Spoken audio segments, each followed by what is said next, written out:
Thanks, Sam. I appreciate that, the introduction. And for those of you who are participating today, not only from me but from BOL, thanks for being here. My information is that today's group contains primarily security officers and a couple of auditors.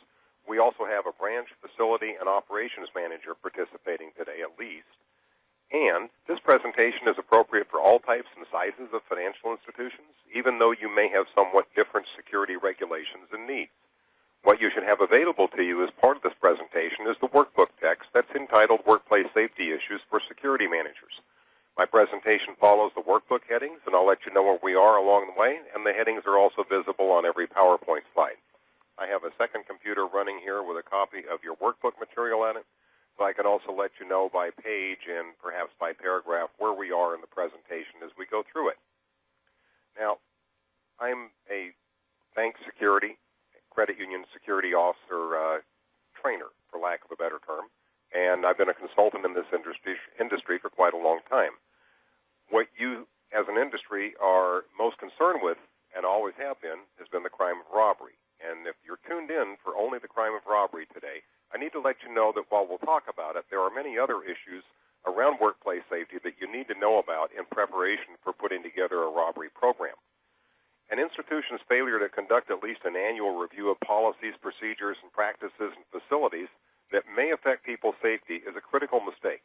Most injuries and deaths and related insurance claims are preventable, or at least you can reduce the opportunity for these events to occur. As you'll see as we go through this, robbery isn't the only event that has inherent safety issues. How that you conduct your workplace safety review depends upon your training, your education, your experience, background, and your attitude. But mostly it depends upon your board's viewpoint about the security and safety functions in general and about proactive solutions in particular. And we'll find out that creating these issues and having to suffer with them is far more expensive in a variety of different ways than simply preventing them along the way. You'll be able to make better decisions after today and better recommendations to your board about what your workplace safety review and a program should encompass after this presentation. So, if we can, I'd like to start with a workbook text that's entitled Workplace Safety Issues for Security Managers. I've got about 75 slides in here for today, and I'll move through them with explanations and stories where they're appropriate for you so that we can make better sense of these things along the way. Now, word of caution. If this is your very first security training presentation, and if you got appointed like at noon today as the security manager, then please don't make this your only presentation. This is simply my take as an industry professional about what the security and safety issues are within a financial institution and about those potential suggestions that I've lined up here for you that may be able to help you to resolve them before they become larger in scale. So a brief overview on your slide number 2, and we are on page number 4 of your workbook material. And if you're the security officer and security manager, I need to differentiate the two terms here. If you're a security officer, basically you're a task person. You do the reviews, you write reports, you do investigations, you do those kinds of things.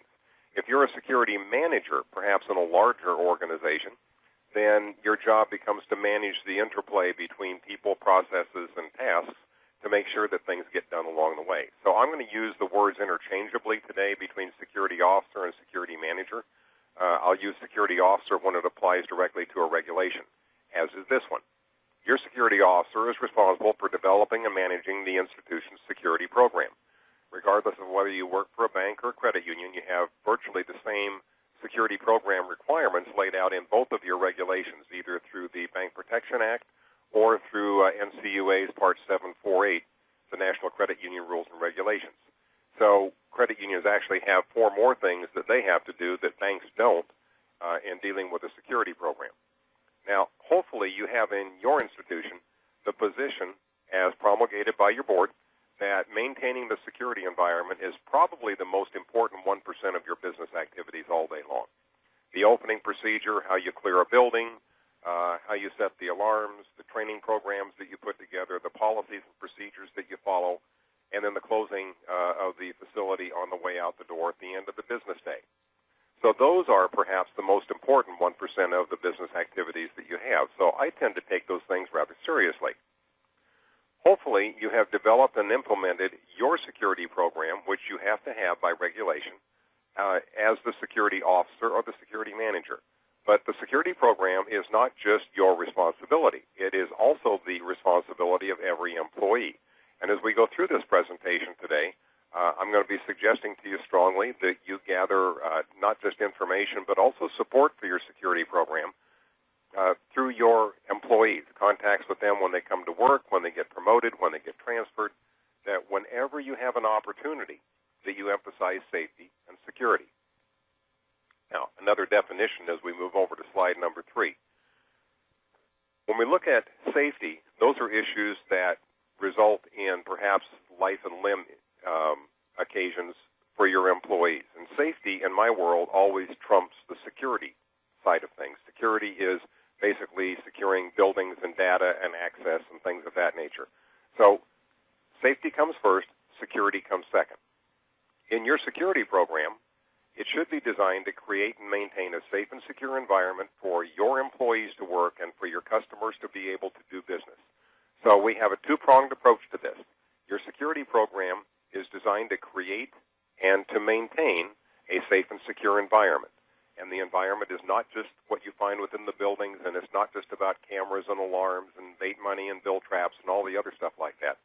It is an environment that promotes safety and security with your employees, who they then pass on to your customers to get them to continue to come in and use you as a business vehicle.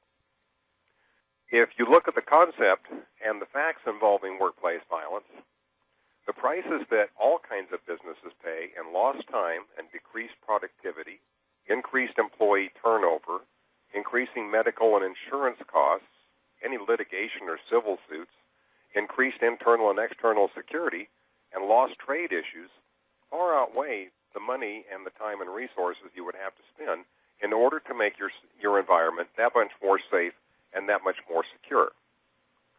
So there's our overview for today, and that's my primary premise. We're going to move on to the next part of your workbook material, which deals with, do employees face any legal issues regarding workplace safety?